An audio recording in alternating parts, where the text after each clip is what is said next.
Welcome guys, আশা করি সকলে ভালো আছেন। আজকে 47তম বিসিএস এর ডেইলি ব্লগের 21তম দিন ছিল। আজকে আমার পড়াশোনার শিডিউলটা ছিল বিজ্ঞান, ভাইরাস, মক্সিপক্স, ব্যাকটেরিয়া, বাংলা ব্যাকরণ, বানানের নিয়ম, ইংরেজি অ্যাডজেক্টিভ ফ্রেজ এবং গণিত শতকরা টাইপ 1। প্রথমেই দেখে নেই আজকে আমাদের বাংলা ব্যাকরণ, যেটা আমি পড়েছি ডাইজেস্ট থেকে, প্রিসেপ্টার্স প্রিলিমিনারি ডাইজেস্ট। সবাই মূলত শেষ সময়ের দিকে ডাইজেস্টই পড়ে। দেখুন এখানে বানান শুদ্ধিকরণ, এটা কিন্তু বিসিএস এর ব্যাকরণের অন্তর্ভুক্ত একটি গুরুত্বপূর্ণ টপিক। তো বানান শুদ্ধিকরণ দেখুন, প্রথমে এটা হচ্ছে কলকাতা বিশ্ববিদ্যালয় থেকে 19 শতক থেকে, এটা প্রমিত বাংলা নিয়ম হচ্ছে 19 শতক থেকে প্রচলিত।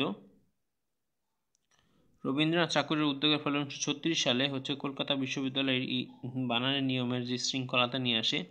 এনসিটিবি কর্তৃক বাংলাদেশের সমতা বিধানের জন্য 1928 সালে জাতীয় শিক্ষাক্রম প্রণীত হয়। এবং সবচেয়ে যেটা গুরুত্বপূর্ণ, দেখুন আমি হাইলাইট করে রেখেছি, বাংলা একাডেমি 1992 সালে প্রণীত বাংলা বানানের নিয়ম চালু করে। পরীক্ষা এসে থাকে বাংলা একাডেমি কত সালে প্রণীত বাংলা বানানের নিয়ম প্রচলন করে, সেটা হচ্ছে 1992 সালে। পরে হচ্ছে গুরুত্বপূর্ণ বানানের নিয়মগুলো দেখুন। দেশ, ভাষা ও জাতির পরে ইকার হয়, তবে কিছু ব্যতিক্রম আছে। প্রত্যেকটা জায়গায় কিন্তু প্রথমে হচ্ছে কমন যে বিষয়টা সাধারণ নিয়ম এবং ব্যতিক্রম। ঠিক এখানেও শব্দের শেষে আলি, অবলি, অঞ্জলি থাকলে ইকার হয়, যেমন সোনালি, রূপালি, মিতালি, আলি আছে। শ্রদ্ধাঞ্জলি অর্থাৎ অঞ্জলি আছে, ইকার হয়। তবে আবার দেখুন ব্যতিক্রমও আছে। ব্যক্তি এবং প্রতিষ্ঠানে বানানে এটা অন্তর্ভুক্ত নয়, অর্থাৎ যেমন মোহাম্মদ আলী, হজরত আলী, সোনালী ব্যাংক অর্থাৎ আমাদের যে ব্যাংকগুলো, এগুলোর ক্ষেত্রে প্রযোজ্য নয়। এখানে তারা ব্যক্তিগতভাবে চাইলেই দীর্ঘিকার ব্যবহার করতে পারবে, রস্যিকার ব্যবহার করার নিয়ম বা এর বাধ্যবাধকতা নেই। এরপরে আছে আরও কিছু নিয়ম। দেখুন আমাদের কিছু গুরুত্বপূর্ণ বিষয় এখানে একটা মনে রাখার আমি একটা বিষয় পেয়েছি। দেখুন এইখানে হচ্ছে এলো নারী দীর্ঘিকার, সতী দীর্ঘিকার, কুমারী দীর্ঘিকার।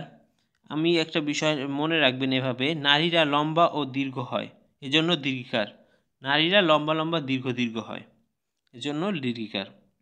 পরে দেখুন এইখানে মূলত বানানের নিয়মে দেখিয়েছে 4টা রস্যিকার, অপিনিহিত, কিচিরমিচির সব রস্যিকার, অর্থাৎ রস্যিকার রস্যিকার, রস্যিকার দীর্ঘার।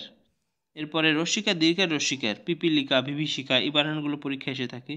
এবার দীর্ঘিকার রস্যিকার। এভাবে সংস্কৃত শব্দে যেমন নাসিক্য বর্ণ যে 5টি, উম, ইয়, 2 ন এবং ম, এগুলোর পরিবর্তে চন্দ্রবিন্দু হয়।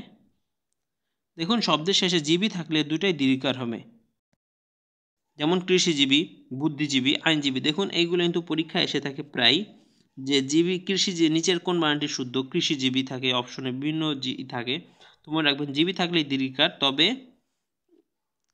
একটা ব্যতিক্রম আছে, সেটা ছিল ক্ষণজীবী, সেটা। এরপরে দেখুন দুটি দীর্ঘিকার হয় যেই ইগুলোয়, সেই অপশনগুলো দেওয়া আছে, অর্থাৎ বানানের কোন কোন বানানগুলো আমরা ভুল করে থাকি ম্যাক্সিমাম, সেইগুলো নিয়ে এখানে আলোকপাত করেছে। দেখুন দূরত্ব বোঝালে দূর বোঝালে দীর্ঘকার হবে, কিন্তু দূরত্ব না বোঝালে হ্রস্বকার হবে, অর্থাৎ দূরত্ব বোঝালে দূরের পরিবর্তে পরে হচ্ছে দীর্ঘকার হবে, যেমন দূরবীন ব্যতিক্রম। তবে দূরদর্শন, দূরালাপ এটা দূরত্ব বুঝিয়েছে, কিন্তু দূরত্ব বোঝায় না। যেমন দুর্গা একজন হিন্দুতে একটা দেবীর নাম, দুর্লভ, দুর্নীতি এগুলো দূরত্ব বোঝায় নাই। এরপরে আরও কিছু বানানের নিয়ম, মূলত 24টা এখানে নিয়ম আছে। এই বানানের নিয়মগুলো কিন্তু আমাদের সহজে মনে থাকে না, ফলে বারবার লিখতে হয়। দেখুন আমি কিন্তু নিয়ম 1, তারপর নিয়ম 2, নিয়ম 4 যেগুলো আমার কাছে ইম্পর্টেন্ট এবং যে বানানগুলো খুব বেশি গুরুত্বপূর্ণ মনে হয়েছে আমি লিখে রেখেছি, যেমন করিটিনি, নিশিথিনি, পিপিলিকা, মরিচিকা। এরপরে দেখুন রুলস হয়, দীর্ঘিকারের রুলসটা এবং জিবির রুলসটা। তো এভাবে যদি মনে না থাকে লিখে রাখতে পারেন, তাহলে অনেক বেশি সুবিধা হবে। এই হচ্ছে আজকে আমার বাংলা গ্রামার। পরবর্তীতে ডাইজেস্ট থেকে বিজ্ঞান, ডাইজেস্টে প্রচুর পরিমাণ তথ্য আছে। দেখুন প্রথমে বলেছে যে গ্লুকোজের ক্ষেত্রে পরিমাণ 668, জাইলেম ও সিবনেলে সালোক সংশ্লেষণ হয় না। সালোক সংশ্লেষণ সম্পর্কে কিছু বলা আছে। এখানে কিছু একটা গুরুত্বপূর্ণ তথ্য আছে। দেখুন, শ্বসন প্রক্রিয়াকে উদ্ভিদ কার্বন ডাইঅক্সাইড ত্যাগ করে, এটা সবাই জানি। তবে রাতের বেলা ঘন পাতার নিচে ঘুমানো উচিত নয়, কারণ তখন উদ্ভিদের শ্বসন প্রক্রিয়া প্রচুর কার্বন ডাইঅক্সাইড নির্গত হয়। অর্থাৎ যখন রাতে হচ্ছে ঘন পাতার গাছগুলো প্রচুর কার্বন ডাইঅক্সাইড নির্গত হওয়ার কারণে আপনার শ্বাস নিতে কষ্ট হবে। মূলত ঘুমানো উচিত নয়, কারণ আপনার ওইখানে অক্সিজেনের সাপ্লাই কম থাকবে, এজন্য বুঝিয়েছে। যাই হোক, এরপর দেখুন ভাইরাস থেকে এখানে কিন্তু খুব পরিচিত আমাদের চিকুনগুনিয়া এডিস মশার কামড়ে ছড়ায়। চিকুনগুনিয়া কি একটি ভাইরাস।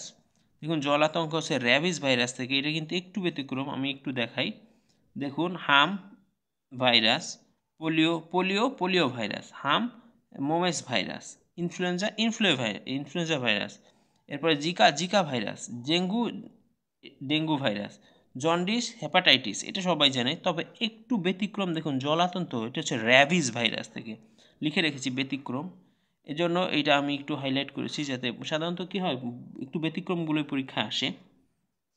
দেখুন, হাম মূলত একটু বায়ুজনিত রোগ, যা ভাইরাস দ্বারা সৃষ্ট। মস্তিষ্ক এবং ফুসফুসে, এমনকি হামের কারণে শিশুদের অন্ধত্ব হতে পারে। এটা কিন্তু 44 বিশেষ এসেছিল, যে নিচের কোনটির কারণে শিশুদের অন্ধত্ব হতে পারে। অপশনে ছিল 4টা অপশন, তার মধ্যে একটা অপশন ছিল হাম, উত্তরটা হচ্ছে হাম। তো পরবর্তীতে দেখুন, গমের মোজাইক ভাইরাস মাইটের মাধ্যমে ছড়ায়, এটাও বিশেষ এসেছিল। এটা হচ্ছে মূলত একটা আরএনএ ভাইরাস। এরাই কিন্তু পরীক্ষা এসেছিল করোনা কি ধরনের ভাইরাস, এটা হচ্ছে আরএনএ ভাইরাস। এরপরে মক্সিপক্স, দেখুন তার বিভিন্ন রোগ এবং বিভিন্ন যে রোগের কারণ সে বিষয়ে বলা আছে। ব্যাকটেরিয়া ছিল ব্যাকটেরিয়ার এইটা কিন্তু বিশেষ এসেছিল। ব্যাকটেরিয়ার গতিশীলতার জন্য কিসের জন্য দায়ী, এটা হচ্ছে ফ্লাজেলা দায়ী। দেখুন লেখা আছে, ব্যাকটেরিয়ার গতিশীলতার জন্য ফ্লাজেলা দায়ী। মূলত ফ্লাজেলার সাহায্যে তরল মাধ্যমে হচ্ছে ব্যাকটেরিয়া চলাচল করে, অর্থাৎ গতিশীলতা বা চলাচল, এটা বিশেষ এসেছিল। দেখুন পাশে কিন্তু আমি লিখে রেখেছি। এরপরে বিভিন্ন টপিক আছে। ব্যাকটেরিয়া জনিত রোগগুলো মনে রাখতে পারলেই ভাইরাস জনিত রোগগুলো মনে রাখতে পারবেন, কারণ ব্যাকটেরিয়া যেগুলো ওগুলো বাদে সব হচ্ছে ভাইরাস জনিত রোগ। এটা মনে রাখার একটা টেকনিক হচ্ছে, জামাই টিএসসি ফাঁড়ির পাশে লাল ডিম নেয়, তাই আজ কালো হুলো ভাটিয়ালি গান গায়। এরপরে ব্যাকটেরিয়ার উপকারিতা, ব্যাকটেরিয়া সম্পর্কে আজকে ছিল। এরপরে দ্বিপদী নামকরণ, ক্যারোলাস লিনিয়াস, অল্প একটু দ্বিপদী নামকরণের পরবর্তীতে আমরা দেখব। দেখুন এখানে যেহেতু অনেক বেশি টপিক এবং অনেক ইনফরমেশন, জন্য কি করবেন, বারবার একটু লিখে লিখে পড়ার চেষ্টা করবেন, তাতে মনে থাকবে, অতি সহজেই মনে থাকবে।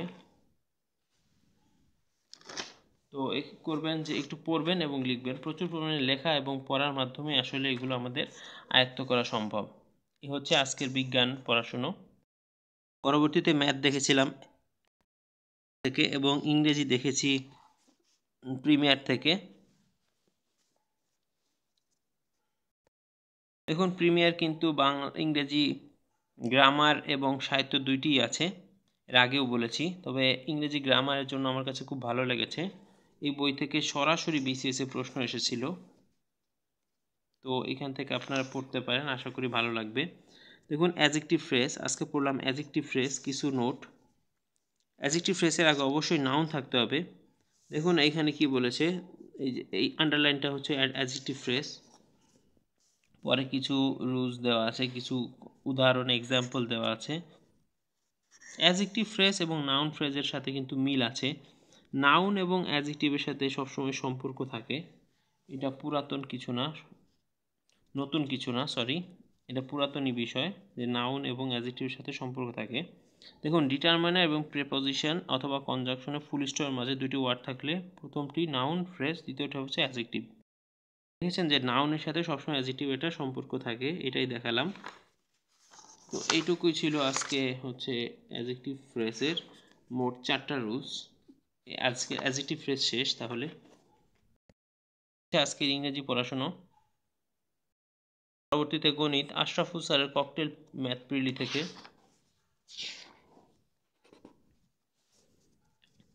বইটা আমার তো খুব ভালো লেগেছে, এর আগেও এই বই সম্পর্কে আমি ডিটেলস আলোচনা করেছি। তো আজকে করলাম শতকরা টাইপ 1। দেখুন এখানে যেহেতু ভাগ ভাগ করে দিয়েছে কোন কোন বিসিএসে কয়টা প্রশ্ন এসেছিল, সেই অনুযায়ী আপনারা করতে পারেন। যেমন 9, 10, 11, 12, 13তে কোনো প্রশ্নই আসে নাই বিগত অন্তত 10 থেকে 15 বছরই বিসিএসের প্রিলিতে। এটা চাইলে স্কিপ করতে পারেন। তো এইভাবে বিশ্লেষণ করে চাইলে পড়তে পারেন। আজকে কিন্তু প্রচুর ম্যাথ প্র্যাকটিস করেছিলাম। দেখুন প্যাটার্ন 1, এরপর 20 নাম্বারটা একটু সমস্যা মনে হয়েছে, এর জন্য কিন্তু পাশে লিখে রেখেছি সমস্যা, এটা স্যারের থেকে সমাধান করে নেব। তো এখানে আজকে কিন্তু প্রচুর ম্যাথ, প্রথমেই বললাম। দেখুন শতকরা টাইপ 1-এর একটা এসে অনেকগুলো করতে হয়েছে। এখানে কিন্তু 2, 1, 2, 3, 4, 5, 6, 7, 8, এরপরে সিরিয়াল বা ক্রম অনুসারে আমি অঙ্কগুলো করেছি। 16, 18, 20, 21, 22, 23, 24, 26, 25। দেখুন 27 নম্বরে কিন্তু প্রবলেম হয়েছিল, প্রথমে আমি করতে পারিনি, পরে আবার চেষ্টা করেছি, হয়নি। পরবর্তীতে আল্লাহর রহমতে হয়েছে।